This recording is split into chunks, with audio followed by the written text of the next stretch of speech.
دنیا کا سب سے بڑا دکھ یہ نہیں ہوتا کہ کوئی آپ کے ساتھ برائی کرے۔ انسان کا دل اور روح اس وقت سب سے زیادہ چھلنی ہوتے ہیں جب آپ کے اخلاص کو، آپ کی نیک نیتی کو، آپ کی بے وقوفی سمجھ لیا جائے، آپ کے پاکیزہ جذبات کا مذاق اڑایا جائے اور آپ کی نیک نیتی کا فائدہ اٹھا کر آپ ہی کی پیٹھ میں چھرا گھونپ دیا جائے۔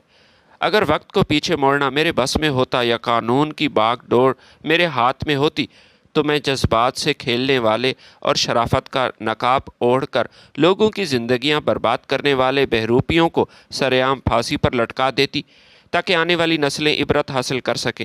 لیکن شاید قدرت کا اپنا ایک طریقہ کار ہوتا ہے۔ شاید ہر آزمائش کا مقصد انسان کو صرف توڑنا نہیں ہوتا بلکہ اس کے اندر سے کچے پن کو ختم کر کے اسے مضبوط بنانا بھی ہوتا ہے۔ میں بچپن سے ہی بہت حساس طبیعت کی مالک تھی۔ میرے والد خورشید احمد گاؤں کے ایک نامور، انتہائی با اثر اور دل کھول کر خرچ کرنے والے زمیندار تھے۔ وہ نہ صرف مالی طور پر مضبوط تھے بلکہ دل کے اچھے اور دریا دل تھے۔ پورے علاقے میں اس کی سخاوت اور صفاکی کے خلاف مظلوموں کی مدد کی مثالیں دی جاتی تھیں۔ والد کی اس نرم دلی اور سخاوت کا اثر میری شخصیت پر بھی گہرا تھا۔ میں کسی کو بھی تکلیف میں، مصیبت میں نہیں دیکھ سکتی تھی۔ میرے دل میں ہر ایک کے لیے بلا تفریق ہمدردی، پیار اور اخلاص تھا، اور شاید یہی نرم دلی میری سب سے بڑی کمزوری بن گئی۔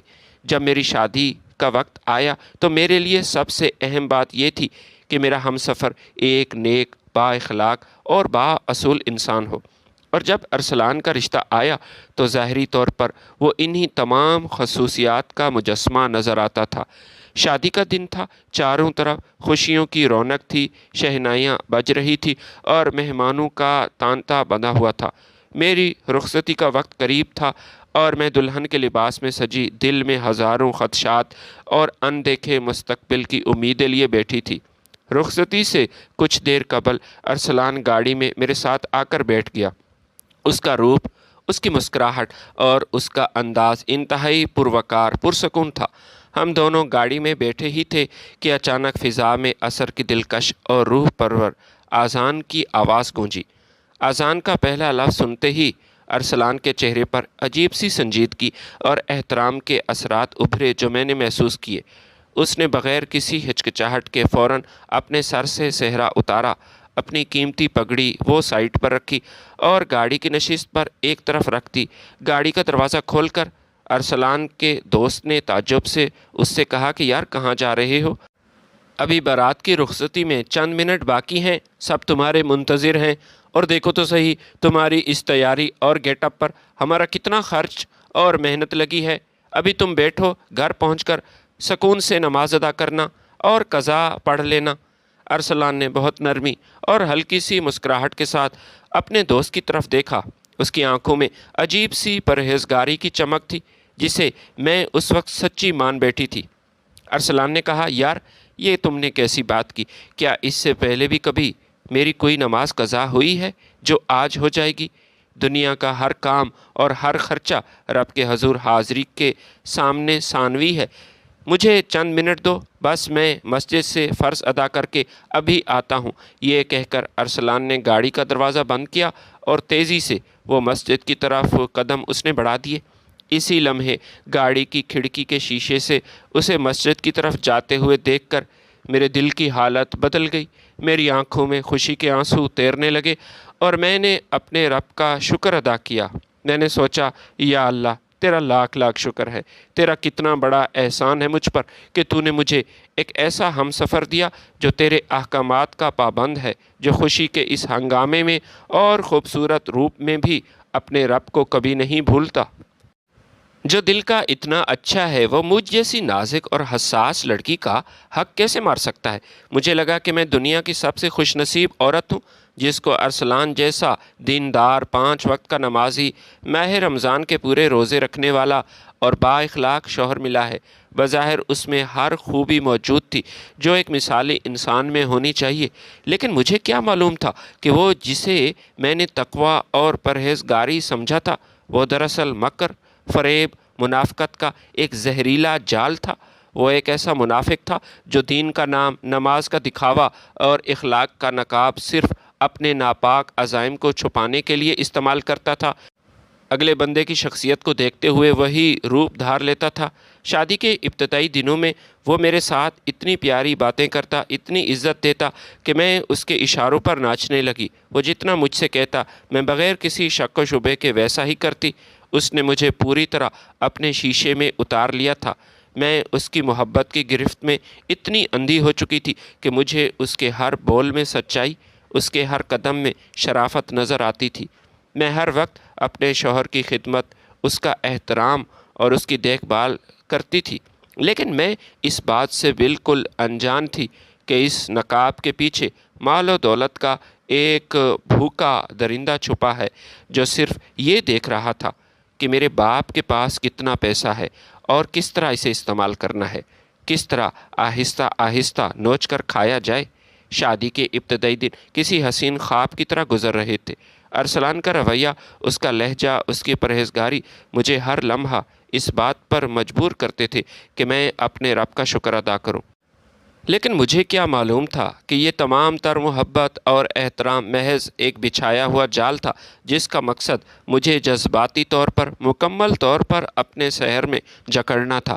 جب انسان کسی پر اندھا اعتماد کر لیتا ہے تو اسے سامنے پڑی ہوئی سچائی بھی نظر نہیں آتی۔ شادی کو ابھی کچھ عرصہ ہی گزرا تھا کہ ایک دوپہر گھر کا سکون اچانک ایک دل دہلا دینے والی چیخ و پکار میں بدل گیا۔ ارسلان کی بڑی بہن ثریا، جس کی شادی چکوال شہر سے کافی دور ایک قصبے میں ہوئی تھی، وہ روتی ہوئی، بلبلاتی ہوئی گھر میں داخل ہوئی۔ اس کے بال بکھرے ہوئے تھے، آنکھوں سے آنسو مسلسل بہہ رہے تھے اور وہ بدحواس نظر آ رہی تھی، کافی پریشان تھی۔ بھائی، ارسلان بھائی، خدا کے لیے کچھ کریں، خدا کے لیے میرے بیٹے کو بچا لیں، میں برباد ہو گئی، ثریا نے صحن میں قدم رکھتے ہی چیخ کر کہا اور زمین پر بیٹھ گئی۔ میری ساس جو کمرے میں موجود تھی، گھبرا کر وہ باہر نکلی۔ انہوں نے فوراً آگے بڑھ کر اپنی بیٹی کا سر اپنی گود میں رکھا اور اسے سینے سے لگاتے ہوئے تڑپ کر بولی کہ بیٹی کیا ہوا؟ خدا کے لیے حوصلہ کرو، بول تو صحیح، عمران کو کیا ہو گیا؟ ثریا نے ہچکیوں کے درمیان روتے ہوئے جواب دیا، امی، اللہ نے مجھے 8 سال کے طویل انتظار کے بعد بیٹا دیا، لیکن وہ بیٹا، اس کی زندگی خطرے میں ہے، اس کی طبیعت بہت خراب ہے۔ میں نے پہلے بھی بھائی کو بتایا تھا، ڈاکٹروں نے کہا ہے اس کے پیٹ میں پانی بھر گیا اور جگر کا شدید عارضہ لاحق ہو گیا۔ ہسپتال والے کہہ رہے ہیں کہ اگر فوراً علاج نہ کیا جائے تو میں اپنے بچے سے ہاتھ دھو بیٹھوں گی۔ اگر میرے بیٹے کو کچھ ہو گیا تو امی، میں بتا رہی ہوں، میں بھی زندہ نہیں رہ پاؤں گی۔ ثریا کا رونا اتنا دردناک تھا کہ میرا اپنا دل بھی بیٹھنے لگا۔ میں جو شروعات سے ہی حساس طبیعت کی تھی اور کسی کی تکلیف نہیں دیکھ سکتی تھی، میرا دل ثریا کے اس دکھ پر خون کے آنسو رو رہا تھا۔ میری ساس نے ثریا کے آنسو پوچھتے ہوئے اسے تسلی دی، بیٹی، پریشان ہونے کی ضرورت نہیں، حوصلہ رکھ، عمران کو کچھ بھی نہیں ہوگا، اللہ کوئی نہ کوئی سبب بنائے گا۔ اسی اثناء میں ارسلان بھی وہاں پہنچ گیا۔ اس نے نہایت مایوسی اور غم سے بوجھل چہرے کے ساتھ اپنی بہن کے سر پر ہاتھ رکھا۔ اس کی آنکھوں میں بھی آنسو تیر رہے تھے، جو بعد میں معلوم ہوا کہ یہ تو محض اداکاری کا شہکار تھے اور یہ تو سارا گھر ایک ڈرامہ تھا۔ ارسلان نے روتے ہوئے انتہائی بے بسی سے کہا، میری بہن، مجھے معاف کر دینا، میں کتنا بدقسمت بھائی ہوں جو اس وقت تیرے کسی کام نہیں آ سکتا۔ میرے پاس جو کچھ بھی تھا، جو جمع پونجی تھی، وہ سب میری شادی کی تیاریوں میں خرچ ہو گئی اور کچھ ایسے ادھار تھے جو میں نے ادا کرنے تھے۔ اس موقع پر میں بالکل خالی ہاتھ ہوں۔ گھر میں ایک عجیب سا ماتمی سناٹا چھا گیا۔ ایک طرف ایک ماں اپنے 8 سال بعد پیدا ہونے والے بیمار بچے کے لیے رو رہی تھی اور دوسری طرف ایک بھائی اپنی بے بسی کا رونا رو رہا تھا۔ اس موقع پر میں کیسے خاموش رہ سکتی تھی؟ میرا دل کسی صورت اس درد کو برداشت نہیں کر پا رہا تھا۔ میں آگے بڑھی، ثریا کے پاس بیٹھ گئی اور نرمی سے اس کا ہاتھ پکڑ کر پوچھا، ثریا باجی، آپ مت روئیں، حوصلہ رکھیں، مجھے بتائیں، ہسپتال والے علاج کے لیے کتنے پیسے مانگ رہے ہیں؟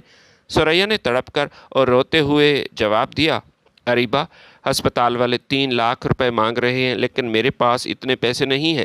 میں نے اپنے بیٹے کو بچانے کے لیے اپنی تمام جمع پونجی لگا دی تھی، حتیٰ کہ وہ زیورات جو میری ماں نے مجھے دیے تھے وہ بھی میں نے فروخت کر دیے۔ ماں سامنے بیٹھی ہیں، اس سے پوچھ لیں۔ لیکن اب میرے پاس 1 روپیہ بھی باقی نہیں بچا۔ 3 لاکھ روپے کے سنتے ہی میں نے ایک لمحے کے لیے بھی نہیں سوچا۔ میرے والد خورشید نے شادی پر مجھ پر کافی کیش مجھے دیا تھا۔ سلامی کی صورت میں بھی میرے پاس کافی پیسے جمع ہو چکے تھے اور وہ میرے اکاؤنٹ میں بھی کافی پیسے جمع تھے۔ اس وقت میرے پاس گھر میں ہی کیش موجود تھا۔ میں فوراً اپنے کمرے میں گئی، اپنی الماری سے وہ رقم نکالی اور واپس آ کر پورے 3 لاکھ روپے ثریا کی ہتھیلی پر رکھ دیے۔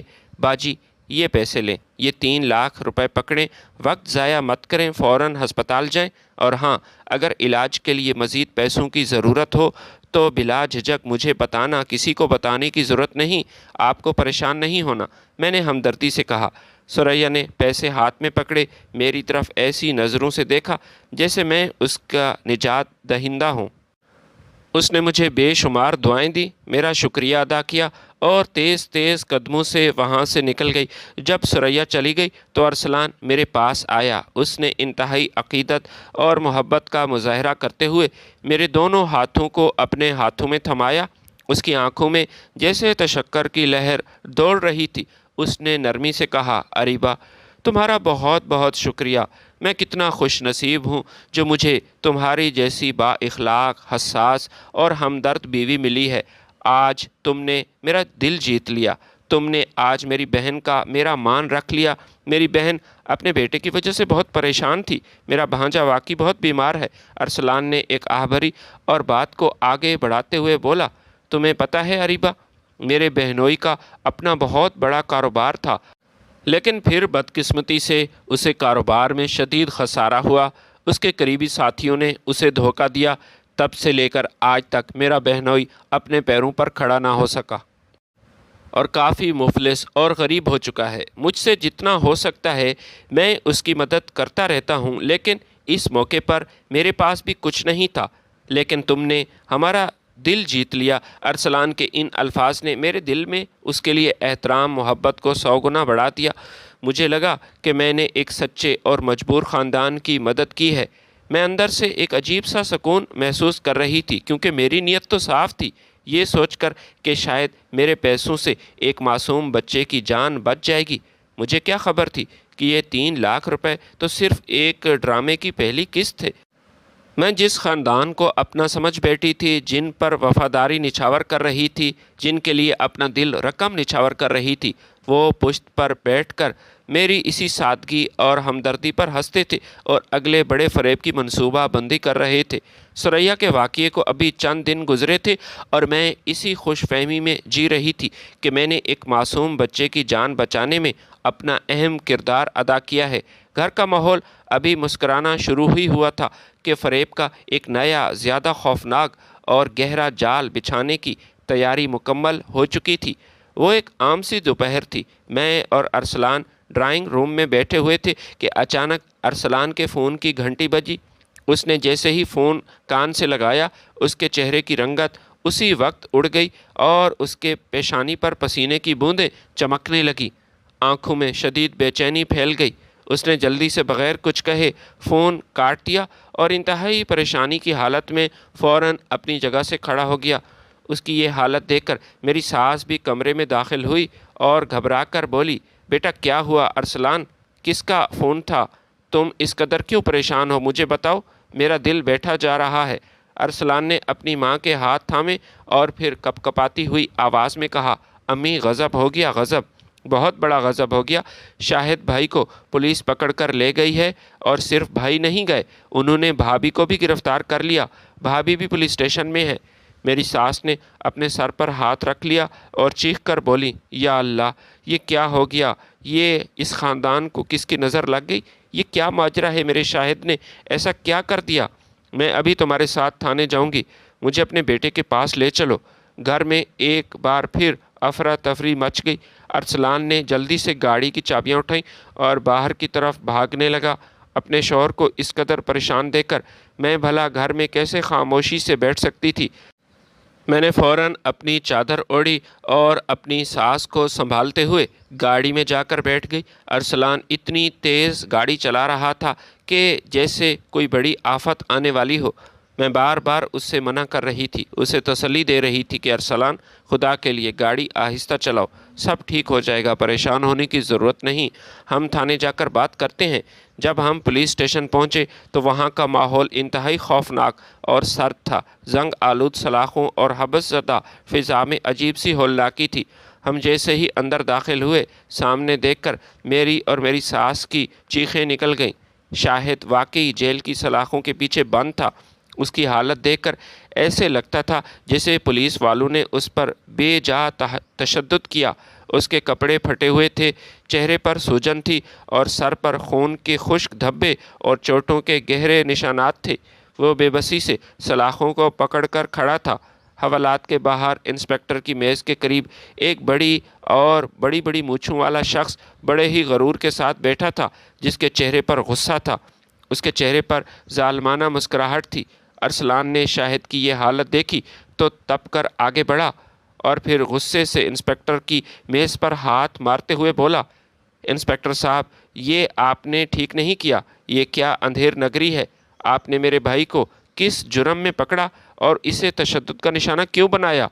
کس جرم میں آپ نے اس کو اس حال میں پہنچایا؟ انسپکٹر اپنی کرسی سے اٹھا، اس کے چہرے پر بے بسی تھی اور اس نے جھپٹ کر ارسلان کو گریبان سے پکڑ لیا۔ اس سے پہلے کہ کوئی کچھ سمجھ پاتا، انسپکٹر نے ایک زوردار تھپڑ ارسلان کے منہ پر دے مارا اور پھر کہا کہ بکواس کرتے ہو، میرے سامنے زبان چلاتے ہو؟ انسپکٹر دھاڑا، تیرا یہ بھائی یہ کوئی شریف انسان نہیں، ایک نمبر کا مجرم اور دھوکے باز ہے۔ اس نے لیاقت سے پورے 20 لاکھ روپے قرض لیے ہیں اور 1 سال کے اندر اندر پائی واپس کرنے کا وعدہ کیا تھا، لیکن اس نے پیسے واپس نہیں کیے۔ آج 2 سال مکمل ہو چکے ہیں، بلکہ 2 سال سے زیادہ عرصہ، لیکن یہ پیسے اس نے واپس نہیں کیے۔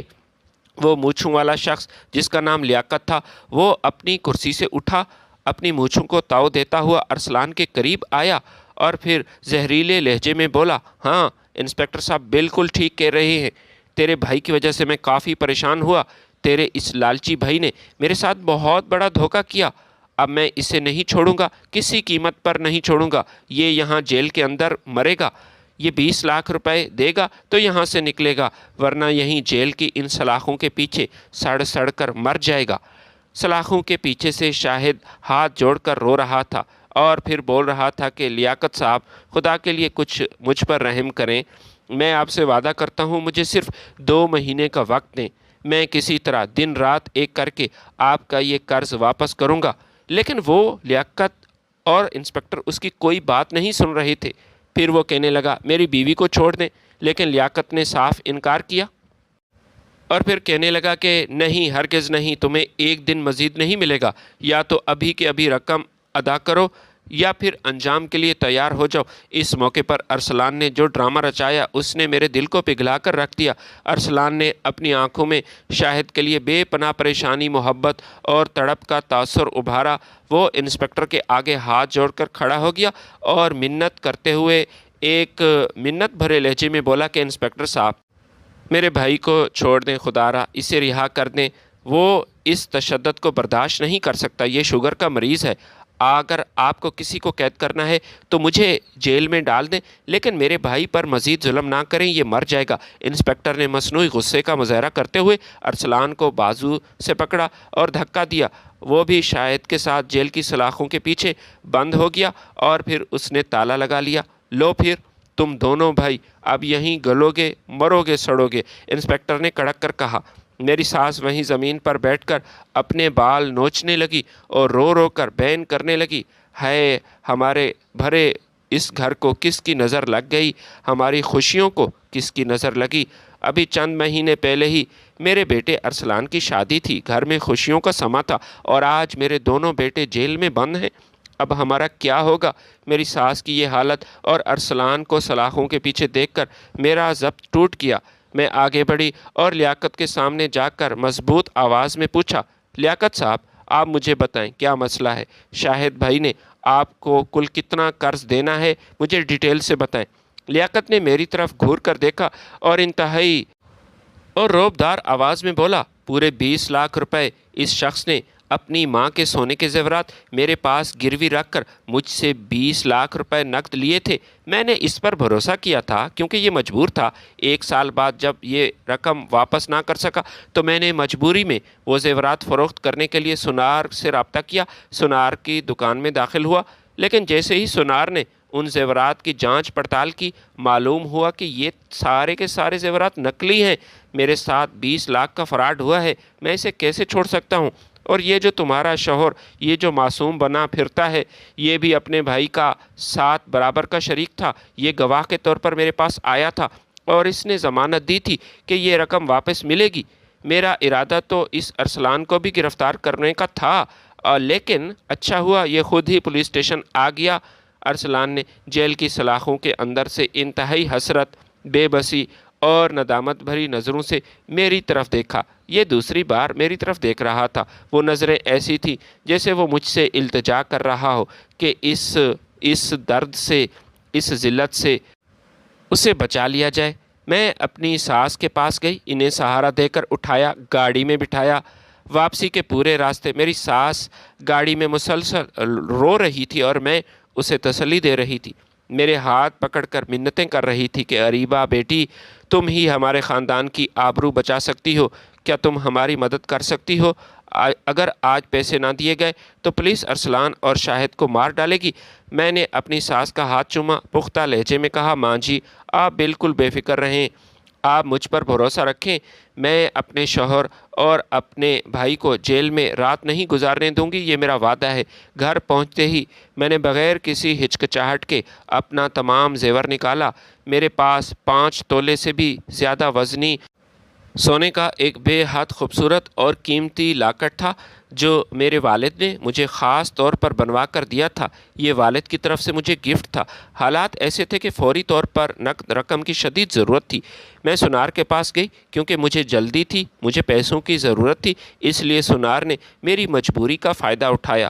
مجھے 3 لاکھ روپے کا نقصان ہوا اور وہ لاکٹ سستے داموں بک گیا، لیکن خیر، میں اس وقت یہ رقم میرے لیے کافی ضروری تھی۔ رقم کا انتظام کرنا اور ارسلان کو جیل سے نکالنا، یہ میری سب سے پہلی ترجیح تھی۔ میں نے باقی رقم کا انتظام بھی کر لیا۔ لیاقت کو بلوا کر پورے 20 لاکھ روپے اس کے ہاتھ میں تھمائے اور تمام کاغذات اور جھوٹے کیس کو ختم کروایا۔ اسی شام شاہد اور ارسلان جیل کی سلاخوں سے باہر آ گئے۔ گھر پہنچ کر شاہد بھائی نے میرا بے حد شکریہ ادا کیا اور رونے لگا۔ 2 دن بعد شاہد اور اس کی اہلیہ نے میرے لیے گھر میں بہت بڑی شاندار دعوت کا اہتمام کیا۔ شاہد کی بیوی بار بار جھک کر میرے قدموں کو چھونے کی کوشش کر رہی تھی اور زار قطار رو رہی تھی کہ اس دن اگر آپ ہمارے کام نہ آتی تو ہمارا کیا ہوتا، لیکن میں نے جلدی سے اسے روک لیا، گلے سے لگاتے ہوئے کہا، بھابھی ایسا مت کریں، یہ تو میرا فرض تھا، میں بھی اسی خاندان کا حصہ ہوں، میں اپنے گھر والوں کو کس طرح اس مشکل میں، اس ذلت میں دیکھ سکتی ہوں؟ یہ میرے لیے ناممکن ہے۔ ہر طرف میری تعریفیں ہو رہی تھیں، مجھے لگ رہا تھا میں نے ایک ہنستے بستے گھر کو اجاڑنے سے بچا لیا، لیکن افسوس مجھے ذرا برابر بھی اس بات کا اندازہ نہیں تھا کہ یہ سب ایک مہارت سے کھیلا ہوا یہ ایک ڈرامہ تھا۔ نہ انسپکٹر سچا تھا، نہ لیاقت کا کوئی وجود تھا اور نہ شاہد پر کسی قسم کا کوئی تشدد ہوا تھا۔ یہ سب ایک ڈرامے کے کردار تھے، سب ارسلان کا رچایا ہوا یہ ناٹک تھا جس کا مقصد صرف اور صرف میرے والد کی کمائی اور میرا سونا لوٹنا تھا۔ 20 لاکھ روپے ادا کر کے شاہد اور ارسلان کو جیل سے نکالنے کے بعد میری نظروں میں ارسلان کی عزت اور محبت پہلے سے بھی کہیں زیادہ بڑھ چکی تھی۔ مجھے لگ رہا تھا کہ میں نے اپنے شوہر کی آبرو، اس کے بھائی کی زندگی اور پورے خاندان کا بھرم بچا لیا۔ ارسلان کا رویہ بھی میرے ساتھ پہلے سے زیادہ نرم اور عقیدت سے بھرا ہوا تھا۔ وہ بات بات پر میرا شکریہ ادا کرتا تھا، مجھے کھانے کے لیے ہوٹل میں لے جاتا، میرے ہاتھوں پر بوسہ لیتا اور کہتا کہ تم صرف میری بیوی نہیں، اس گھر میں ایک فرشتہ ہو۔ لیکن سچ تو یہ تھا کہ فرشتہ صفت انسانوں کے درمیان ایک ایسا ابلیس چھپا ہوا تھا جو میری ہر ہمدردی کو اپنی تجوری بھرنے کا ذریعہ بنا رہا تھا۔ ایک صبح ارسلان میرے پاس آیا، اس کے چہرے پر عجیب سی معصومیت اور سنجیدگی تھی۔ اس نے بڑے ہی پیار سے میرا ہاتھ پکڑا اور پھر کہا، اریبہ، آج میں تمہیں ایک ایسی جگہ لے کر جانا چاہتا ہوں جس سے تمہاری روح کو بہت سکون ملے گا۔ تم اتنی حساس نیک دل ہو، مجھے یقین ہے کہ وہاں جا کر تمہیں واقعی بہت خوشی ہوگی۔ میں نے ان سے پوچھا کہ کون سی جگہ ہے، بتاؤ تو۔ وہ کہنے لگا، نہیں، یہ ایک سرپرائز ہوگا، بس تم میرے ساتھ چلو، یہ سرپرائز ہے تمہارے لیے۔ میں ارسلان کے ساتھ گاڑی میں بیٹھ گئی۔ گاڑی شہر کی گنجان اور بظاہر ویران سی بستی سے گزرتی ہوئی ایک پرانی بڑی عمارت کے سامنے جا کر رکی۔ عمارت کے باہر ایک بورڈ لگا ہوا تھا جس پر ایک یتیم خانے کا نام درج تھا۔ ہم جیسے ہی اس عمارت میں داخل ہوئے، میری نظریں وہاں موجود معصوم اور لاوارث بچوں پر پڑیں۔ ان میں اکثریت چھوٹی چھوٹی بچیوں کی تھی۔ وہ معصوم بچیاں جن کے بے حس یا انتہائی مجبور والدین غربت کی وجہ سے یا مفلسی یا کسی اور وجہ سے انہیں سڑک کے کنارے، کسی ہسپتال کے باہر یا اس یتیم خانے کے گیٹ کے سامنے چھوڑ کر رکھ کر چلے جاتے تھے۔ ان بچوں کے چہروں پر غربت، محرومی کی زردی پھیلی ہوئی تھی۔ وہ کافی کمزور تھے، ان کے کپڑے پرانے، جسم انتہائی لاغر تھا۔ بچوں کی یہ حالت دیکھ کر میرا دل کٹنے لگا۔ ارسلان مجھے یتیم خانے کے مینیجر کے دفتر لے گیا۔ مینیجر نے ہمارا شاندار استقبال کیا۔ ایک داڑھی والا، انتہائی با اخلاق، دھیمے لہجے میں بات کرنے والا انسان تھا۔ اس نے ہمارا پرجوش استقبال کیا، ہمیں چائے پیش کی۔ دوران گفتگو مینیجر نے ایک گہری آہ بھری اور انتہائی مایوس کن اور بوجھل لہجے میں کہنے لگا، بیٹی، یہ ادارہ پچھلے کئی سالوں سے ان لاوارث یتیم بچوں کی کفالت کر رہا ہے، لیکن آج کل کے حالات اتنے خراب ہو چکے ہیں اور مجھے سمجھ نہیں آتی، لوگ سنگ دل ہو چکے ہیں، لوگوں کے دل سخت ہو چکے ہیں، لوگوں کے دلوں سے احساس نامی کوئی چیز نہیں، اب کوئی دل کھول کر عطیہ بھی نہیں کرتا۔ ہم بڑی مشکل سے ان معصوموں کے راشن کا انتظام کرتے ہیں۔ مینیجر کی آنکھوں میں نمی تیرنے لگی۔ اس نے بات جاری رکھتے ہوئے کہا، حالات اتنے تلخ ہیں کہ ان چھوٹے بچوں کو جو دودھ پیش کیا جاتا ہے وہ پورا نہیں ہوتا۔ مجبوراً ہمیں اس میں پانی ملانا پڑتا ہے تاکہ سب بچوں کو تھوڑا تھوڑا دودھ مل سکے۔ بچوں کی خوراک پوری نہیں ہو رہی، اس لیے یہ بچے اتنے کمزور اور بیمار لگتے ہیں۔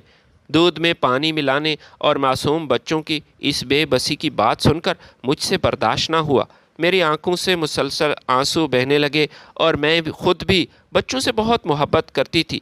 میں سوچنے لگی کہ یا اللہ، ایک طرف لوگ دولت کو پانی کی طرف بہاتے ہیں، شادیوں پر اتنا پیسہ ضائع کرتے ہیں، اور دوسری طرف یہ معصوم بچے بنیادی خوراک کو بھی ترس رہے ہیں۔ میں نے ایک لمحے بھی تاخیر کے بغیر اپنا پرس کھولا اور مینیجر سے کہا، انکل، آپ بالکل پریشان نہ ہوں، میری موجودگی میں ان بچوں کو خوراک کی کبھی کمی نہیں ہوگی۔ میں نے اسی وقت اپنے اکاؤنٹ سے چیک کاٹ کر 5 لاکھ روپیہ اس ادارے کو عطیہ کیا اور ان کے نام کیا۔ ارسلان کی طرف دیکھتے ہوئے کہا کہ ارسلان، میں آج سے یہ وعدہ کرتی ہوں، میرا یہ عہد ہے کہ ہر مہینے اس یتیم خانے کو 2 لاکھ روپے کا عطیہ باقاعدگی سے بھیجوں گی تاکہ ان معصوموں کو پورا دودھ اور راشن مل سکے، انہیں خوراک کی کوئی کمی نہ ہو۔ مینیجر نے ہاتھ جوڑ کر میرا شکریہ ادا کیا اور مجھے دعائیں دیں۔ ارسلان نے میری طرف ایسی نظروں سے دیکھا جیسے وہ میری اس سخاوت سے بے حد متاثر ہوا ہے۔ یہ سلسلہ صرف یتیم خانے تک محدود نہیں تھا، فریب کا یہ جال دن بدن پھیلتا جا رہا تھا۔ کبھی ارسلان کا کوئی نام نہاد دور کا رشتہ دار یا کوئی عورت روتی ہوئی ہمارے گھر آ جاتی تھی کہ اس کا شوہر سخت بیمار ہے، اس کے بچے بیمار ہیں، علاج کے پیسے نہیں۔ کبھی ارسلان کی بہنیں کسی نہ کسی نئی مصیبت کا بہانہ بنا کر ہمارے گھر میں داخل ہوتی تھیں اور رو رو کر اپنے دکھ سناتی تھیں۔ حد تو اس وقت پار ہوئی جب ایک دن ارسلان ایک انتہائی بوجھل اور بوڑھی عورت کو ہمارے گھر لے کر آیا تھا جس کی کمر جھکی ہوئی تھی۔ اس بوڑھی عورت کے ساتھ اس کی بیٹی بھی تھی جو جوان سال اور شرمیلی سی لڑکی لگ رہی تھی، مسلسل سر جھکائے رو رہی تھی۔ گھر میں داخل ہوتے ہی اس بوڑھی عورت نے زار و قطار رونا شروع کر دیا۔ اس نے سسکیاں لیتے ہوئے کہا کہ بیٹی، میں ایک بے بس اور بے سہارا بیوہ ہوں۔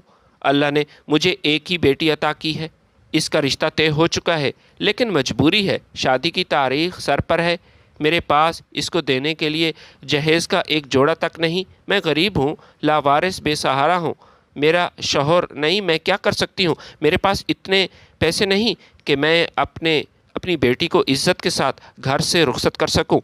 میں مرنے سے پہلے اپنی بیٹی کا گھر بستے دیکھنا چاہتی ہوں، یہ میری آخری خواہش ہے۔ بوڑھی عورت کی التجا اس نوجوان لڑکی کی بے بسی نے ایک بار پھر میرے دل کے تار چھیڑ دیے۔ میں نے اس بوڑھی عورت کا جہیز کا تمام خرچہ خود اٹھایا اور اس کی بیٹی کی شادی کے لیے ایک بڑی رقم انہیں تھما دی۔ جب بھی کوئی ایسا ضرورت مند ہمارے دروازے پر آتا، ارسلان ہمیشہ بے بسی سے میری طرف دیکھتا تھا، کیونکہ بظاہر ارسلان کے پاس کچھ بھی نہیں تھا، وہ بالکل خالی ہاتھ تھا۔ لیکن میرا باپ خورشید گاؤں کا ایک بڑا زمیندار تھا، جس نے اپنی بیٹی کے لیے کبھی اپنے خزانے کے دروازے بند نہیں کیے تھے۔ میرا والد باقاعدگی سے میرے اکاؤنٹ میں لاکھوں روپے بھیجتا تھا، اور مجھے نہیں معلوم تھا کہ ارسلان یہ مختلف طریقوں سے یہ سارے پیسے اکٹھے کر رہا تھا۔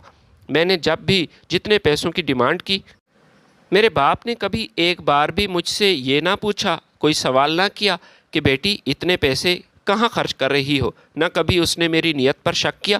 میرے والد کو مجھ پر حد سے زیادہ بھروسہ تھا کہ ان کی بیٹی ہمیشہ غریبوں، ضرورت مندوں کی ہمدرد رہی ہے، اور یہ پیسہ کسی نیک کام پر ہی خرچ ہو رہا ہے۔ وہ ہمیشہ خوشی سے مجھے رقم بھیجتے تھے۔ میں اپنے باپ کی کمائی اپنے جذبات کو ان بہروپیوں پر نچھاور کر رہی تھی، یہ سوچ کر کہ میری آخرت سنور رہی ہے۔ لیکن مجھے کیا معلوم تھا یہ سب اتنا بڑا ڈرامہ، یہ یتیم خانہ، یہ بوڑھی عورت، یہ بیمار رشتہ دار، یہ سب ارسلان اور اس کے کنبے کے بچھائے ہوئے ایسے جال تھے جن کے ذریعے میری ہمدردی کو وہ کیش کروا رہا تھا۔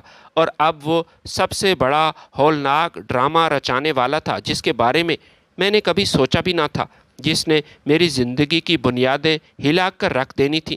انسان کسی پر حد سے زیادہ جب اعتبار کر لیتا ہے تو قدرت بعض اوقات اسے سچائی دکھانے کے لیے ایسے راستے پر لا کھڑا کرتی ہے جہاں سے واپسی کے تمام راستے بند ہو جاتے ہیں۔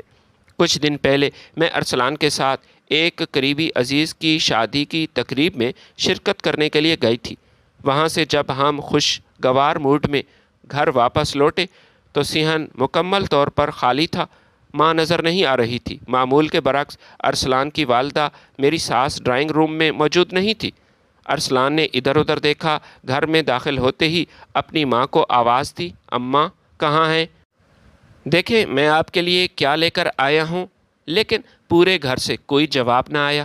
ہم ابھی حیرانی کے عالم میں صحن میں ہی کھڑے تھے کہ اچانک پڑوس سے ایک عورت گھبرائی ہوئی روتی ہوئی ہمارے گھر میں داخل ہوئی۔ اس نے ارسلان کو دیکھتے ہی کہا، ارسلان بیٹا تم اب آئے ہو، کہاں چلے گئے تھے؟ یہ کوئی موقع تھا شادی اٹینڈ کرنے کا؟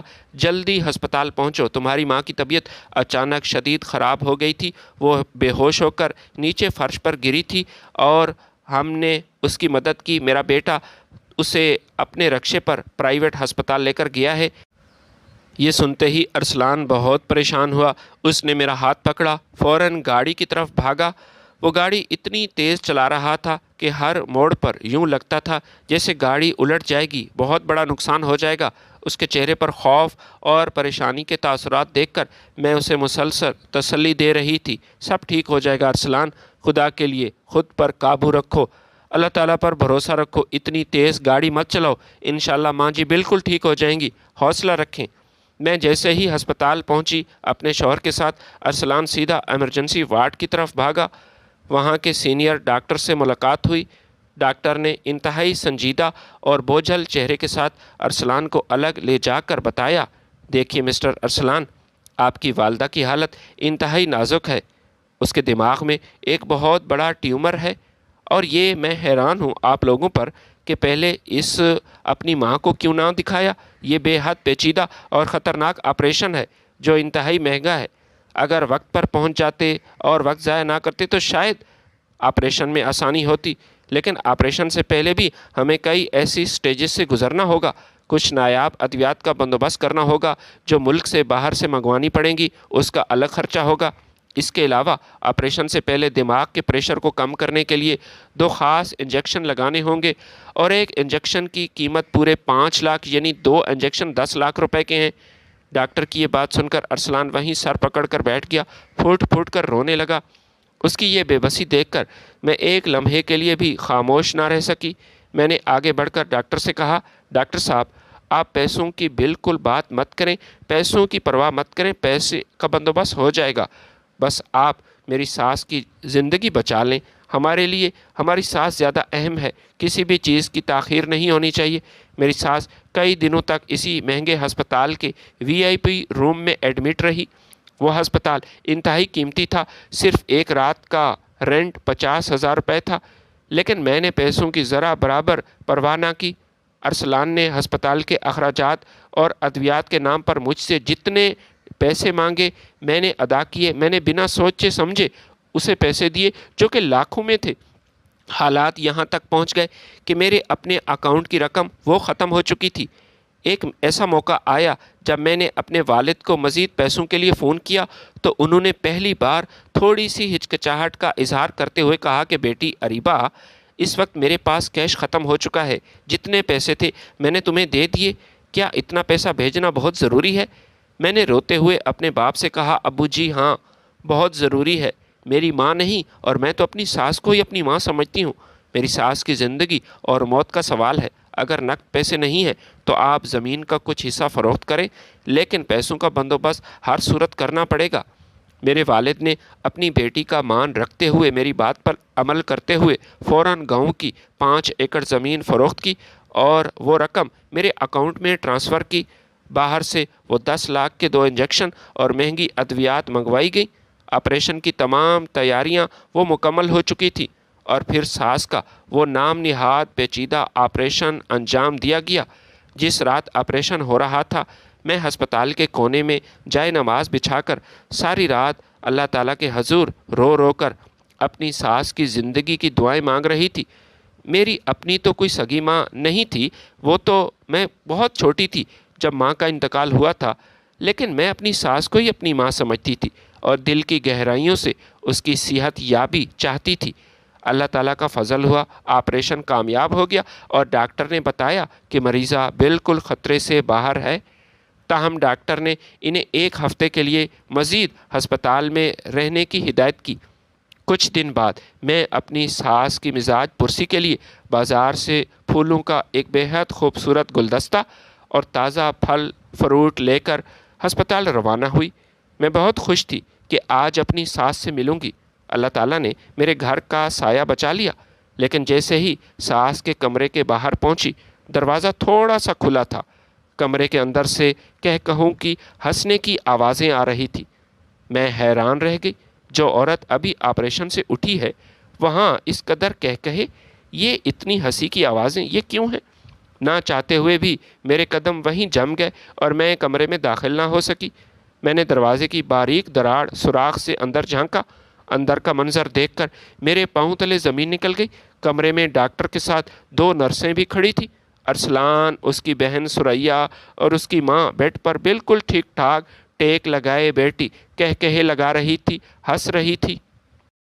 ڈاکٹر بھی ہنس رہا تھا۔ ڈاکٹر میری ساس کو داد دیتے ہوئے کہہ رہا تھا، ماننا پڑے گا اماں جی، آپ نے کمال کر دیا، عمر کے اس حصے میں بھی جو آپ نے بیماری اور ٹیومر کا یہ ڈرامہ رچایا وہ ایک کمال کی اداکاری تھی۔ ہالی ووڈ کے اداکار بھی آپ کے سامنے کچھ نہیں۔ پھر سب ہنسنے لگے۔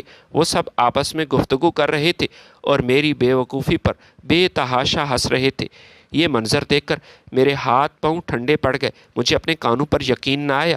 میں نے لرزتے ہاتھوں سے اپنے پرس سے موبائل فون نکالا، کیمرہ آن کیا اور دروازے کے اسی سوراخ کے سامنے کیمرہ رکھ دیا۔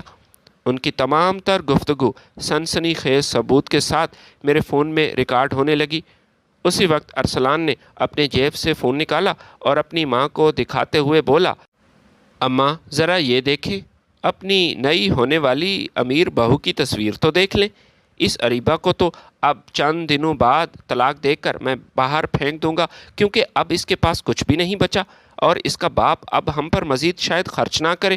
ارسلان کی ماں نے کہا لگایا اور کہا، بس اگلی بار بھی احتیاط کرنا اور کوشش کرنا کہ لڑکی پیسے والی مالدار ہو۔ سریا نے بھی اپنے بھائی کو مسکرا کر ہدایت کی کہ ارسلان بھائی ایک چیز کا خیال رکھنا، اریبہ جیسی بھولی بھالی مل جائے تو بہتر ہے، جس کا دل بہت نرم ہو اور جس کو کسی کو تکلیف میں جو نہ دیکھ سکے۔ پھر ارسلان نے اپنی جیب سے نوٹوں کی گڈیاں نکالی، اس نے نرسوں کو اس کا حصہ دیا اور ڈاکٹر کی طرف پیسے بڑھائے۔ ڈاکٹر نے پیسے دیکھے اور پھر اس کا موڈ آف ہو گیا۔ پھر کہنے لگا، ارسلان یہ پیسے کم ہیں، میں کم از کم 10 لاکھ روپے لوں گا، 10 لاکھ، کیونکہ میں اچھی طرح جانتا ہوں کہ اپنی ماں کی اس جعلی بیماری اور آپریشن کے ڈرامے میں تم اپنی اس بیوقوف بیوی سے 1 کروڑ روپے سے زیادہ پیسے بٹور چکے ہو۔ ارسلان نے مسکرا کر ڈاکٹر کو مزید پیسے دے کر راضی کر لیا اور وہ خاموشی سے چلا گیا۔ کمرے کے باہر کھڑی میں اپنے وجود کو بکھرتے دیکھ کر رو رہی تھی۔ میری آنکھوں کے سامنے اندھیرا چھا گیا۔ میری ٹانگوں میں جان نہیں تھی، ٹانگوں میں طاقت ختم ہو چکی تھی۔ مجھ سے اب ایک قدم بھی چلا نہیں جا رہا تھا۔ میں کسی نہ کسی طرح خود کو گھسیٹتی ہوئی واش روم کی طرف لے گئی۔ وہاں جا کر دروازہ اندر سے بند کیا اور نیچے بیٹھ گئی۔ میرا سر چکرا رہا تھا، سانس اکھڑی سی تھی۔ جس شوہر کو میں نے اپنا مانا، جس خاندان پر میں نے اپنا سب کچھ نچھاور کر دیا، وہ محض ایک مکار لٹیرے بہروپیے نکلے۔ لیکن اب رونے کا کوئی وقت نہیں تھا۔ میرے اندر کی نرم دل عورت مر چکی تھی اور مضبوط انتقام اور انصاف چاہنے والی عورت وہ اب جنم لے چکی تھی۔ واش روم کے دروازے بند کے پیچھے بیٹھ کر جب میرا دم گھٹنے لگا تو میں نے اپنے آپ کو سنبھالا، اپنے منہ پر ہاتھ رکھ کر۔ اب چیخنے کا کوئی فائدہ نہیں تھا، لہٰذا اپنے منہ پر ہاتھ رکھ کر خاموش کروایا۔ وہ روپ، وہ درد، وہ آنسو اریبہ کی پرانی بے وقوف اور حد سے زیادہ حساس ذات کے آنسو تھے۔ جب میں واش روم سے باہر نکلی تو میرے چہرے پر خوف یا بے بسی کا کوئی نشان نہیں تھا، بلکہ ایک سرد اور پختہ عزمیت تھی۔ میں سیدھی ہسپتال کی اس نرس کے پاس گئی جو وہاں کمرے میں موجود تھی اور اس گھنونے کھیل میں ارسلان کی سہولت کار بنی ہوئی تھی۔ میں نے اسے ایک خالی کمرے میں بلایا اور اپنے فون کا اسکرین آن کر کے اسے وہی ویڈیو اس کے سامنے رکھ دی۔ ویڈیو میں ڈاکٹر، ارسلان اور نرسوں کی ملی بھگت، تمام تر باتیں صاف اور واضح نظر آ رہی تھیں۔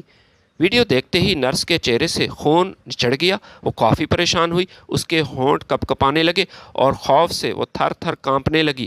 میں نے بالکل سرد اور پختہ لہجے میں اس سے کہا کہ دیکھو، تمہارے پاس صرف ایک ہی راستہ ہے، کوئی دوسرا راستہ موجود نہیں۔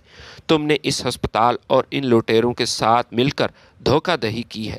اگر تم عدالت میں جا کر ارسلان اور اس کی ماں اور اس ڈاکٹر کے خلاف سچی گواہی دے دو تو میں بھی وعدہ کرتی ہوں کہ اپنے وکیل کے ذریعے تمہاری بچت کروا لوں گی اور شاید تم بچ جاؤ۔ لیکن اگر تم نے انکار کیا تو یہ ویڈیو میرے پاس موجود ہے، پولیس تمہیں اس فراڈ کے جرم میں فوراً گرفتار کر لے گی اور تم اپنا کیریئر اور زندگی ہمیشہ ہمیشہ کے لیے تباہ کر بیٹھو گی۔ نرس میرے قدموں میں گر گئی، وہ زاروں قطار رونے لگی اور پھر معافیاں مانگنے لگی۔ باجی مجھے معاف کر دیں، میں بہک گئی تھی۔ مجھے رقم کا لالچ دیا گیا تھا اور میرے بھائی کے علاج کے لیے مجھے پیسوں کی ضرورت تھی، اس لیے میں مجبور تھی۔ لیکن اب میں آپ کے ساتھ جاؤں گی، میں عدالت میں چل کر سچ بولوں گی، خدا کے لیے بس مجھے پولیس کے حوالے نہ کریں۔ میں ہسپتال سے سیدھی ایک سینئر اور قابل وکیل کے پاس گئی۔ وکیل نے تمام ثبوت، بینک سٹیٹمنٹس، میرے والد کی زمین کے کاغذات اور وہ ویڈیو بڑے ہی غور سے دیکھی اور پھر وہ کافی حیران ہوا، دنیا میں ایسے لوگ بھی ہیں۔ اس نے فوراً عدالت میں ساز کے ڈرامے، فراڈ اور دھوکہ دہی کے خلاف مقدمہ دائر کر دیا۔ عدالت میں جب نرس نے کھڑے ہو کر اقبال جرم کیا اور ویڈیو جج کے سامنے چلائی گئی تو ارسلان اور اس کے پورے خاندان کے پیروں تلے زمین نکل گئی۔ اس کے چہرے دیکھنے سے تعلق رکھتے تھے۔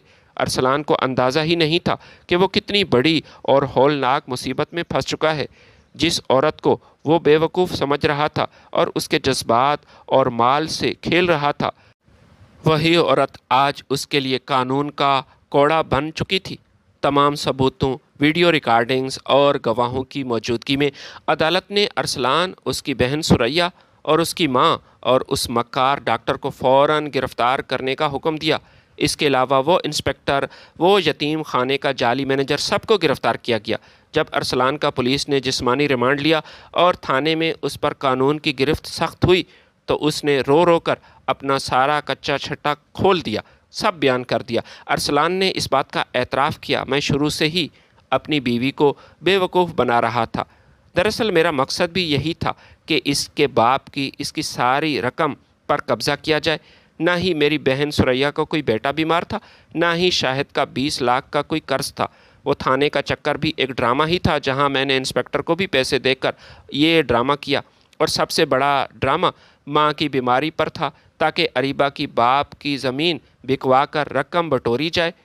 اس سے پہلے بھی میرا بھائی شاہد 2 شادیاں کر چکا ہے، 2 معصوم لڑکیوں کی زندگیاں برباد کر چکا ہے، اور میں بھی ایک شادی کر چکا ہوں۔ اریبہ ہماری تیسرا شکار تھی۔ جب یہ تمام سچائی سامنے آئی تو مجھے ارسلان اور اس کے خاندان سے نفرت اس حد تک ہو گئی کہ میں بیان نہیں کر سکتی۔ میں نے فوراً عدالت کے ذریعے ارسلان سے طلاق حاصل کی۔ عدالت کے کٹہرے میں طلاق کے کاغذات پر دستخط کرنے کے بعد ہماری آخری ملاقات ہوئی۔ ارسلان جیل کے لباس میں ہتھ کڑیوں میں جکڑا ہوا میرے سامنے کھڑا تھا۔ اس کا سر جھکا ہوا تھا، آنکھوں میں التجا اور ندامت تھی، لیکن میرے دل میں اس کے لیے اب کوئی رحم باقی نہیں تھا۔ میں نے ارسلان کی آنکھوں میں آنکھیں ڈال کر انتہائی ضبط اور بد دعا بھرے لہجے میں کہا، ارسلان، یہ تم نے میرے ساتھ ٹھیک نہیں کیا۔ تم نے میری نیک نیتی، میرے اخلاص اور رب کے نام پر مجھ سے فریب کیا۔ تم نے مجھے بہت بڑا دھوکہ دیا۔ تم نے میرے جذبات کو روندا۔ آج میں تمہیں اپنے رب کے حضور یہ بد دعا دیتی ہوں کہ تم جہاں بھی رہو، دنیا کے کسی کونے میں چلے جاؤ، تمہیں زندگی میں کبھی سکون حاصل نہیں ہوگا۔ تمہاری روح ہمیشہ تڑپتی رہے گی۔ ارسلان اور اس کا پورا خاندان اپنے انجام کو پہنچ چکا تھا اور جیل کی تاریک سلاخوں کے پیچھے چلا گیا۔ اس خبیث انسان سے چھٹکارا حاصل کرنے کے بعد میں نے سجدہ شکر ادا کیا۔ مجھے اپنی زندگی کا اصل اور حقیقی مقصد مل چکا تھا۔ مجھے احساس ہوا کہ اللہ تعالیٰ نے مجھے اس آزمائش سے گزار کر سکھایا کہ اخلاص اندھا نہیں ہوتا اور ہمدردی کا استعمال صرف سچے لوگوں کے لیے ہونا چاہیے۔ لہٰذا میں نے تحقیق کی۔ میں نے اپنے والد کے ساتھ مل کر ان لوگوں کو تلاش کرنا شروع کیا جو واقعی مجبور تھے، جو مفلس تھے اور حقیقی معنوں میں سفید پوش تھے۔ وہ لوگ جو غیرت مند تھے اور کسی کے سامنے ہاتھ نہیں پھیلاتے تھے۔ میں نے ان کی خاموشی سے مدد کرنا شروع کی۔ اللہ کا مجھ پر فضل ہوا۔ اس بار میرا کسی دھوکے باز سے سامنا نہ ہوا۔ آج میں اپنے والد کے ساتھ ایک پرسکون اور باوقار زندگی گزار رہی ہوں۔ اللہ تعالیٰ نے مجھے اس فریب کے بدلے پہلے سے بھی زیادہ عزت، سکون اور مال و دولت سے نوازا ہے، اور وہ بہروپیہ ارسلان جس نے میرے جذبات کے ساتھ کھیلا، آج جیل کی سلاخوں کے پیچھے اپنے انجام کو پہنچ چکا ہے۔ ویڈیو اگر پسند ہے تو لائک اور شیئر ضرور کیجیے گا۔ ملتے ہیں آپ کی خدمت میں نئی ویڈیو کے ساتھ، تب تک کے لیے اجازت دیجیے۔ اللہ حافظ۔